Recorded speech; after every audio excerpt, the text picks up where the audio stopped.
Greetings. My name is Reverend Lewis Mitchell, and I am delighted to be here with you. I want to first thank the organizers and all of the supports of this conference for making it a possibility. Those who contributed financially to make it a possibility, thank you for this beautiful offering, and thank you even more for allowing me to be a part of it. I really appreciate it. Next, I want to say I really love the name of this conference.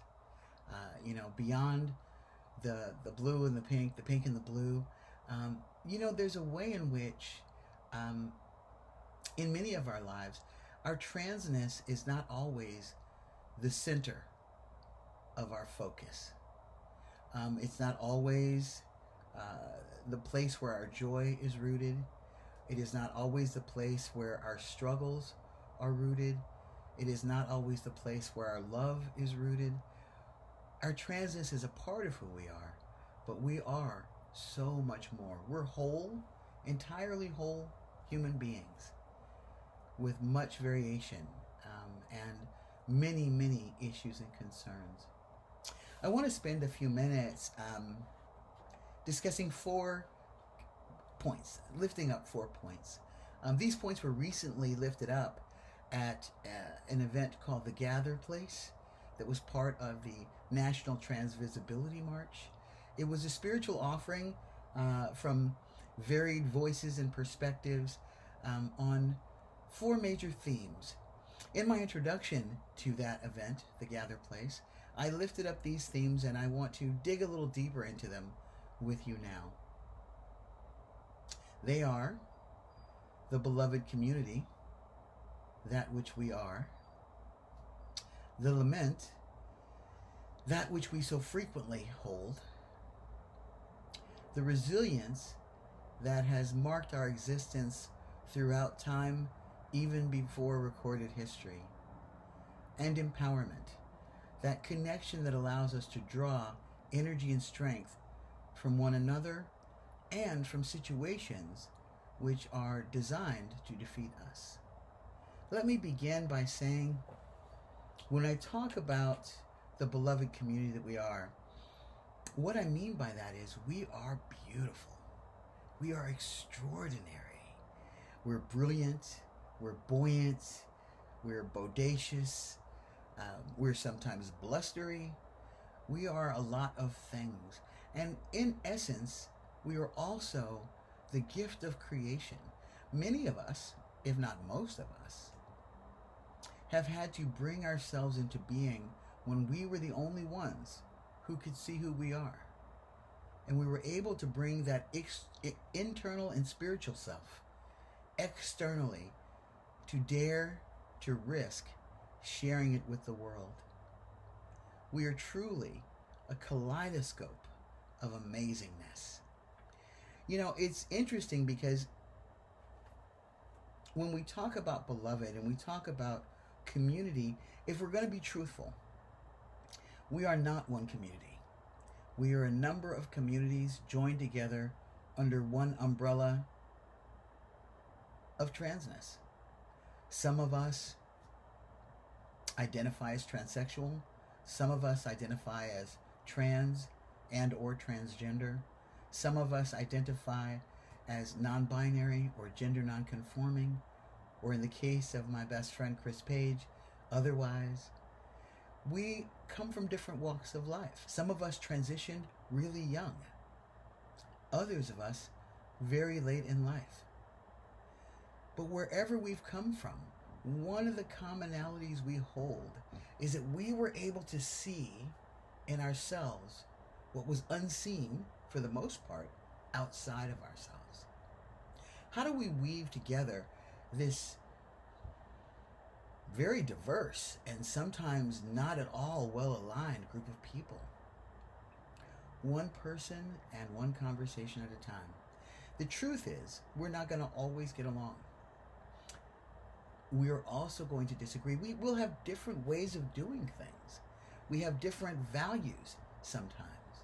And so sometimes when we're thrown together under this trans umbrella to try to accomplish something, one of the things that we wrestle with is, how do we build bridges between what I mean, what you think I mean, what you mean, what I think you mean, when we haven't really had a conversation or taken the opportunity to get to know a little bit more about one another. That doesn't make us less beloved. It just means that it's not a fairy tale. It takes work. It takes risk. It takes communication. And it's worth it. It's worth it to do.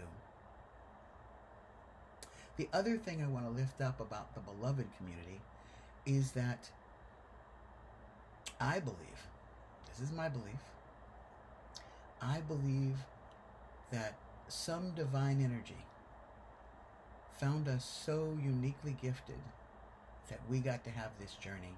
One of the questions that I'm asked most often when I'm presenting to cis people, particularly cis people of faith, is, do I think that God made a mistake? That's usually, they think, maybe the question that's going to throw me off in some way. But no, I don't think God made a mistake. I think God made me just like this, just for this journey. And that God has equipped me to do the things that I need to do. I get to be the sacred braid at the intersections of all things. And that's a really sacred gift. And it's not a gift that's an easy one to hold. I think when we think about being anointed or appointed or called to a journey, being purposed for a particular path, we somehow think that the road will be just filled with roses and daisies and will just, happen on down the road. But in fact, most journeys require diligence and work and forbearance, patience. There are tears along the way. There are times when giving up seems like the most reasonable thing to do. I understand when people feel like they need to give up. And I also hope and pray that feeling passes, and that we are able, each of us, to step into the destiny that divine order has ordained for us in this lifetime. When we talk about giving up, that leads me to the lament. We are a put upon population, often, frequently. Some of us more than others. Certainly, trans women of color, specifically black and brown trans women, are often brutally destroyed at young ages. Not just in death, but in the ways in which we don't lift them up in life. I want to talk a moment about something that perhaps people don't talk about very often, but I want to talk about lookism. I want to talk about blending privilege. People use passing. I don't really like that term very much. I prefer to think of it as blending in a cis heteronormative idea of what we should look like and be like and behave like. Due to sexism, men have a bit more range in terms of our blendability. You can look like Danny DeVito or Arnold Schwarzenegger, and people say, wow, that's a guy. You can be chunky, like me. Or you can be lean and ripped, like some of my trans brothers and other trans masculine people. And people may wonder, I don't know. But for the most part, they're willing to accept that you are who you say you are. There are exceptions to that, obviously, but for the most part, we have the gift of being able to blend if we choose to, if that's important to us, to our safety, to our sense of ourselves in the world. Women, trans women, and cis women are under a different level of scrutiny, always. If they're too tall, or they're too round here or not round enough there, or they don't have enough hair here, or they have too much hair there. People feel that they have the right to say something or do something or question them. This kind of lens, this kind of sexist lens, leads to harm of spirit and emotion and to physical harm. So we spend some time, Trans Day of Remembrance and throughout the year, lifting up the names of these lives that are often taken so young and so prematurely in our understanding of what a lifeline should be. It seems that only a few days can go by before there's another name and another circumstance. How is it that a people so often in lament manage to still find some joy and some hope? It is because we are resilient. It is also because there is a mechanism in us, it seems, that knows how to alchemize this kind of disastrous and hurtful and heart-wrenching loss and wake up the next day and decide that we can do it one more day. I don't understand it. I can't explain it to you. For some of us, it's a faith journey. For others of us, it might just be sheer stubbornness. For some of us, it might be a commitment that we have yet to keep. Children that still need us, parents that still need us, partners that still need us, friends that still need us. But somehow we manage to push through for one more day. I'm at the age now where I came into my young adulthood at the beginning of the AIDS pandemic. We had staggering losses. It seemed like daily. Many people gave up, and many more showed up in ways that they never had before. I see that in our community. Some people do give up. Some people decide that to be non-disclosed and disconnected from community keeps them safe, gives them a measure of peace and sanity. I have no complaint about that decision. Do what you need to do to take care of yourself.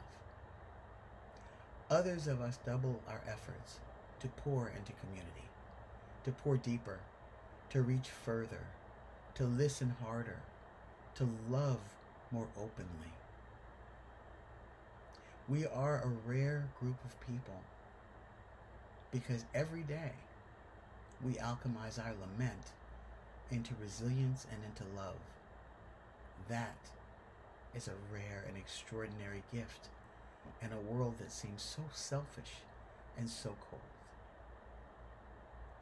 I want to spend the majority of my time talking about empowerment. It's not really a word I like. I'm using it now, but I'm not really fond of the word because I don't know, it has some connotations of someone with power giving power to someone without power. Maybe, I think I'll coin a word, co-powerment. It's the ways in which we rub up against each other, figuratively, and we share power. It's the ways that some of us will do something spectacular, and that gives hope to someone who has a spectacular idea. It's the way that one or more of us will take an email or a call or even a letter in the mail, and we'll respond to that and say, I see you. I hear you. What do you need? How can I support you? It's also the ways that some of us that have been on this journey for a long time, we begin to say, if you want to have our voices, we need you to compensate us. Because for years and years, we didn't ask for compensation. We were just so happy to be invited. Now, we ask for compensation, not just for ourselves, but so that those that follow us won't have to ask. It will be expected. It will be provided. It means that some of us who have been really awful at self-care now try to model better self-care so that the people looking at us, even when we're not thinking they're looking at us, will see us model a way of life that is sustainable over the long haul. We aren't all gifted enough to get to the long haul. I just turned 60 recently, for which I'm very grateful. And I think about all of the people who I have loved in the community who didn't get to see 30 or 40 or 50 or 60. And I think about the ways in which the things that I model need to be better so that the people following me will be able to practice better self-care and to be able to last for the long haul. Sometimes this co-powerment thing that I'm talking about is listening to someone tell me about myself. When I say yes to too many things, or I don't sleep enough, or I eat garbage, or any of the many things that I do that don't model self-care. Sometimes this co-powerment thing looks like me volunteering to go with someone to a medical visit, to stand witness, to make sure that they aren't misgendered, to hold their hand during some of the procedures that are very difficult for people that are deeply dysphoric in that moment. Sometimes this co-powerment means praying with someone, if that's what they would like me to do. One of the things that I have learned over a very short period of time, maybe I learned it long ago, but I relearned it again recently, is that it is important for me to have consent.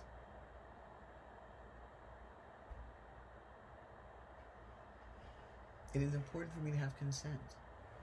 I know what I believe, and I still have no right to force my beliefs on anyone else, even if I think my beliefs are better or truer or more holy than theirs.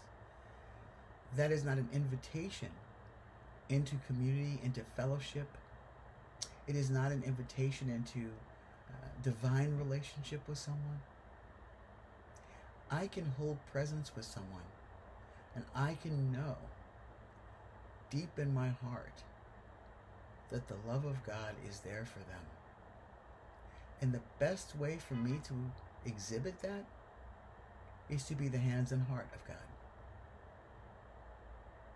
Not to spout any particular doctrine or denominational credibility, but to show that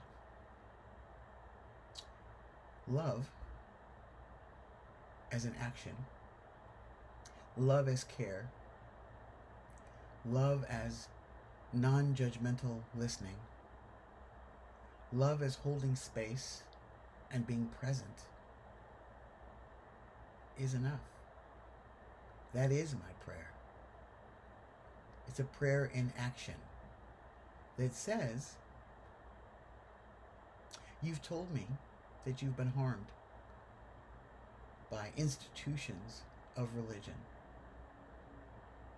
I'm not bringing harm to your door in an effort to care for you. I am bringing whatever energetic love I have to be present with you in this moment. And if that's the seed that I plant, I feel like I've done my job well. I want to spend just a few moments inviting you to join me in a task over the next year. Between this conference and next year's conference, it is my hope and prayer that next year we'll be able to convene face-to-face rather than virtually, Although, I hope that what?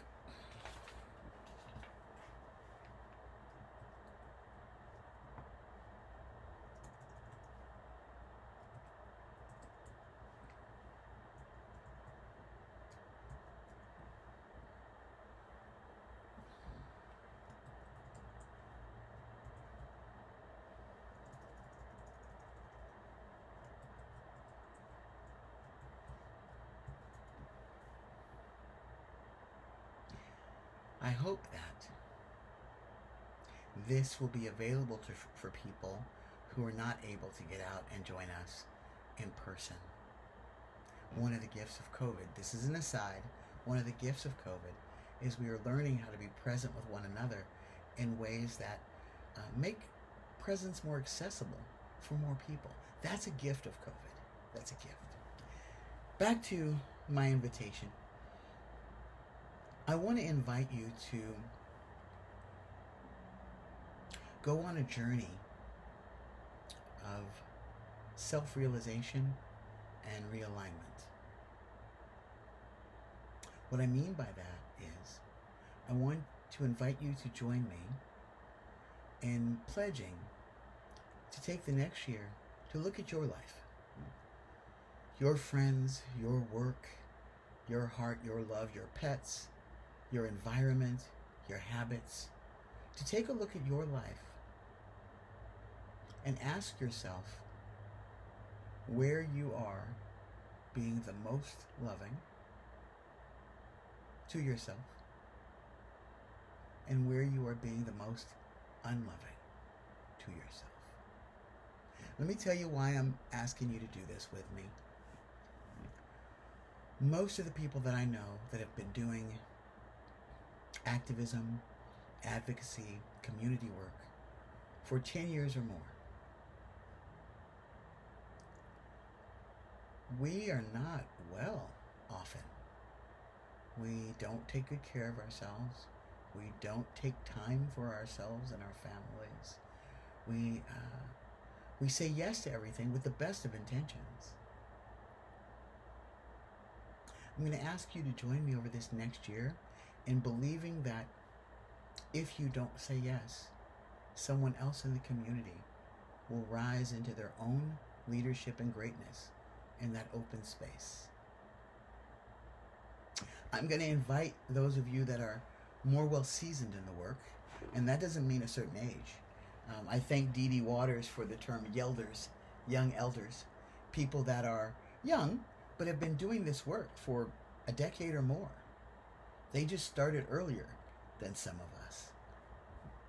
But those of us that are elders and yelders, I want to invite you to look around your circles and see who you can lift up and ride alongside. Be their training wheels, be their support, be their encouragement. Help them know how to navigate things that you've been doing for a long time. This is called legacy building. We will die. We will pass on. Let's not leave a void there. Let's prepare our generation that will follow us, that are already joining with us, to learn the things that we learned without much help or support, mostly because we didn't know each other. Those of us that came out kind of pre-internet, most of us thought we were the only ones, and we didn't know where to turn. And for trans masculine and trans men people, I didn't even know we existed. I had heard of trans women, but I'd never heard of such a thing as a trans man. I thought I was an aberration. I couldn't go on YouTube or Instagram or Facebook or anywhere and find a group of guys like me. Now, while that is a gift, it also means that for many of our community, their entire community contact is virtual. So there are some things that they may have not learned how to do in real time that we can share. What it feels like to be present with someone, to go to the grocery store, go catch a movie, go bowling, play cards, have a pool party, sit around a table and play some dominoes. These are things that we learned to do because we were mimicking our elders, our cis elders, and how they developed family. But what it allowed us to do was feel connected in a way that still serves us. So that's one thing. Look around your circles. See how loving you are to yourself and to others. Make a commitment to share with those in your circles that you can share. And this is the flip side of that commitment. Make a commitment to listen and learn from those that you're sharing with. They have some things to teach us too. It may be that there are things that they know how to do that we couldn't even imagine how to do. The next thing I want to ask you to join me in committing to do. This is going to be really hard for some of us. I know it's going to be hard for me. Make a commitment to carve out some time in the year for a vacation. I mean, a vacation. You've heard of them. You don't have to go anywhere. Your resources may not be that you can go anywhere. But you close your laptop. You unplug from Facebook and Instagram for a minute. And just take some repair time to be present in your body, present with your loved ones, present with your pets, present with the divine, however you identify that. For some people, when it's safe to do so, it might be a hike or a walk on a beach that isn't crowded, or going to a little jazz club and just letting yourself soak in the music. I'm going to share with you one of the things that I like to do right now, even in COVID, even with no budget. I take mini vacations. What that looks like for me, I will go sit in my car for at least an hour and just let myself soak in some music. Often it's jazz. Sometimes it's gospel. Every now and again I break out some old 70s rock and I sing aloud, loudly, off key, and hope none of my neighbors, get offended. But those little breaks of just unplugging from this sharp and seemingly dire world with all of the politics and the policies, the pandemic, the pain, the poverty, the anger, just unplugging for that hour allows me to reset my heart and my brain, and it gives me more energy for the struggle. So, back to this thing I'm asking for. If you would please, commit to do that. If you do like an hour a week, great. If you can carve out an entire week to get away, even better. For those of us that are coupled or partnered in some other way, if we can really spend that time just focusing on and pouring into and receiving from our partners, that would be a gift, I think. Maybe this is true for me and not for you. Maybe you're better at this than I am.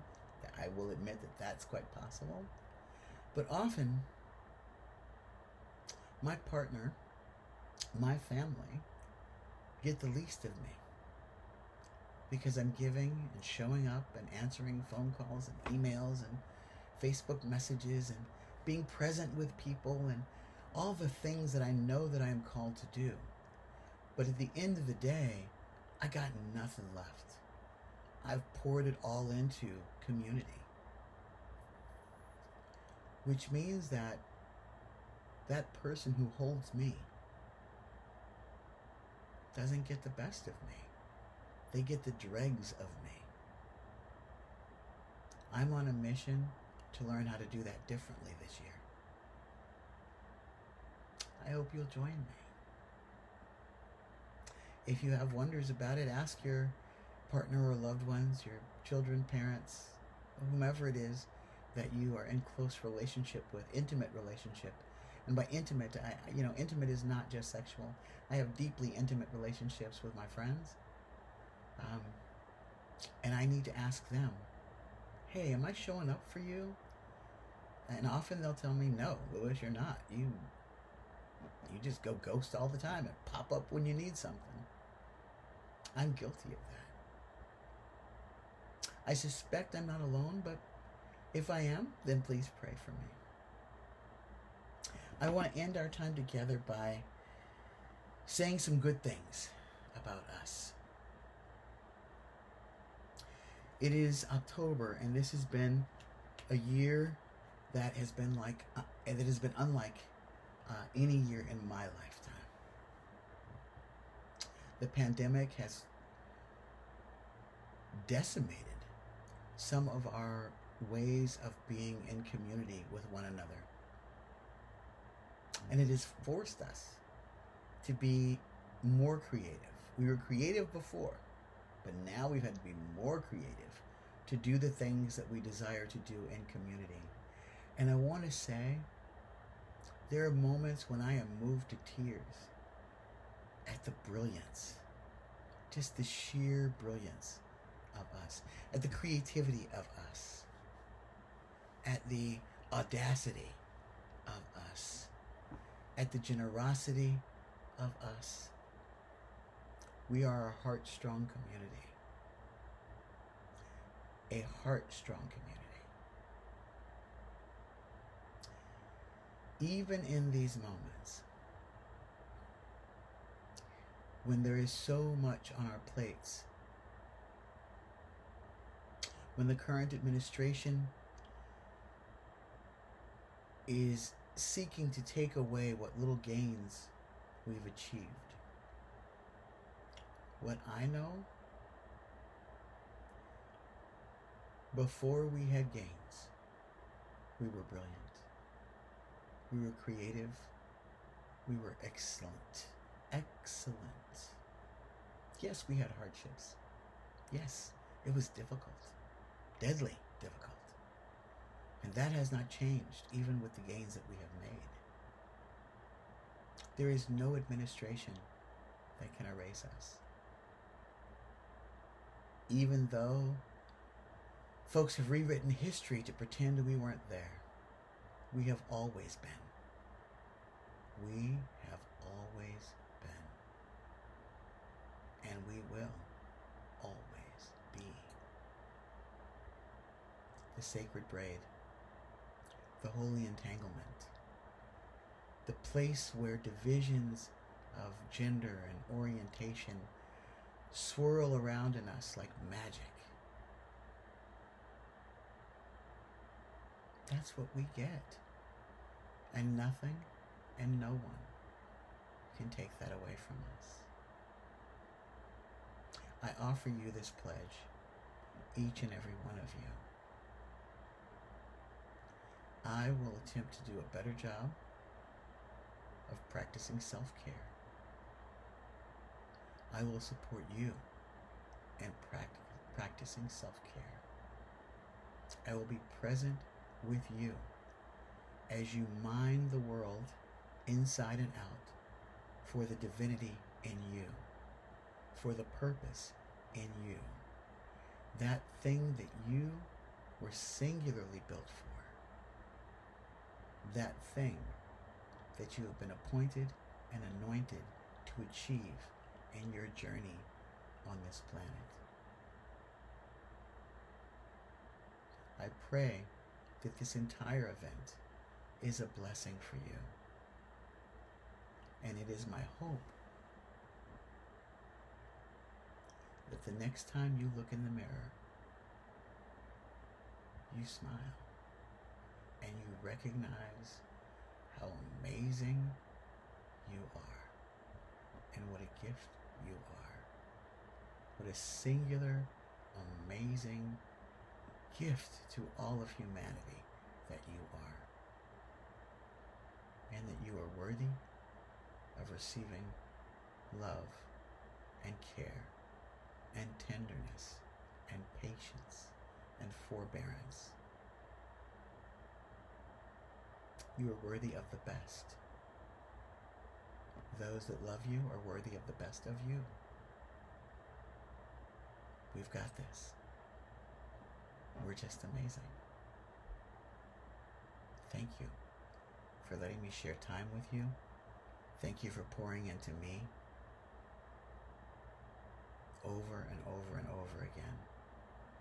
I wouldn't be here without the hopes and the prayers and the support, the criticisms and the love of a community I hold so dear.